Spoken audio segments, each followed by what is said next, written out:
Bago nga tayo magsimula ay isang malaking shoutout kay Nel Herbito, Teodoro Alonso, Mario Martir, Randy Tan, Ronald Berbosidad, Edmond Cubal Supnet, Jamie Amadar.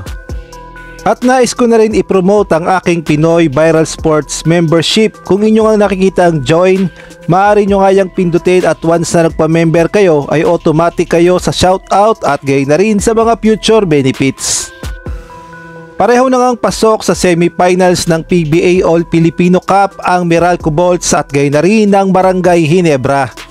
Pinataob nga ng Barangay Ginebra sa quarterfinals ang kanilang sister company na Magnolia Hotshots, samantalang ang Meralco Bolts naman ay pinataob ang NLEX Road Warriors at dito na nga muling magkakaalaman sa semifinals kung sino nga ba talaga ang mas malakas, ang Barangay Ginebra ba o ang Meralco Bolts. Hindi na nga bago ang kanilang laban dahil simula noon pa man ay talaga namang tinatangkilik at inaabangan na ang kanilang tapatan. Kumbaga sa Manila Clasico ay isa rin to sa mga inaabangan ng mga PBA fans ang bakbakang Meralco Bolts at Barangay Ginebra.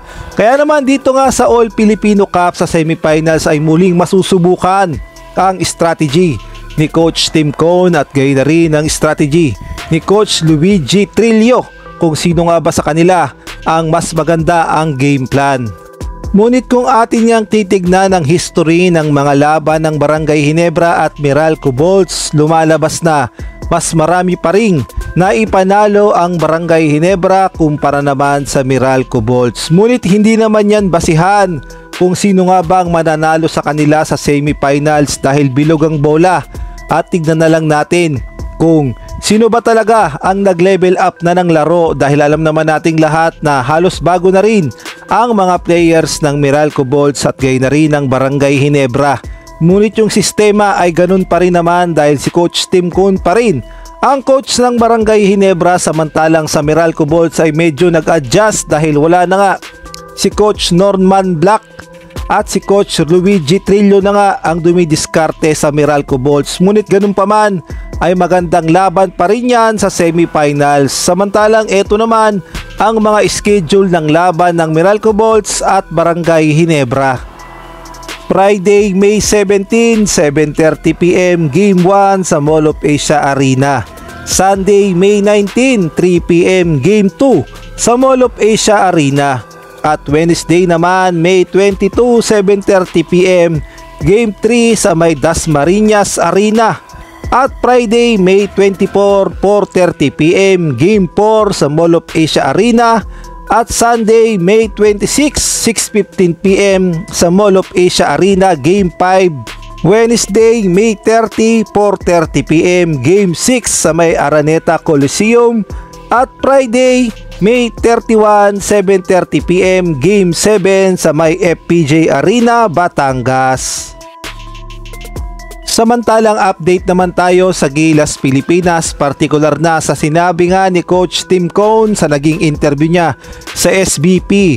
Inilahad kasi ni Coach Tim Cone na posible palang magsabay sa Gilas Pilipinas itong si Benny Boatwright at gayon na rin itong si Justin Brownlee na alam naman nating lahat na matagal na nating inaabangan. Playing together.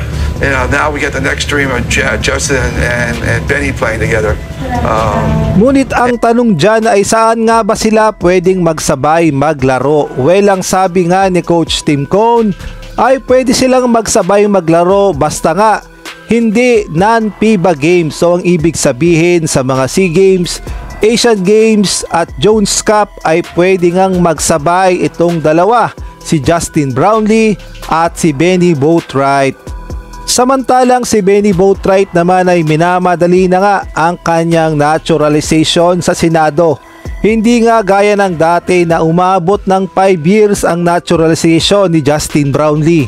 Ngayon nga ay mukhang minamadali na itong si Benny Boatwright upang magamit na sa Gilas Pilipinas dahil ay na rin mismo kay Coach Tim Cone na target nga nila na magamit itong si Benny Boatwright sa LA Olympics sa 2027, kaya naman minamadali na ang kanyang naturalization dahil si Justin Brownlee nga daw ay nagkakaedad na at pagtungtong nga ng 2027 si Justin Brownlee ay 39 years old na, kaya naman Hinahanda na si Benny Boatwright upang pumalit kay Justin Brownlee sa hinaharap, at gaya nga lang sinabi ko kanina ay gusto na ngang isama ni Coach Tim Cone itong si Benny Boatwright sa mga laro ng Gilas at isama nga kay Justin Brownlee upang merong matutunan si Benny Boatwright at kay na rin ay mahasa na sa sistema ni Coach Tim Cone.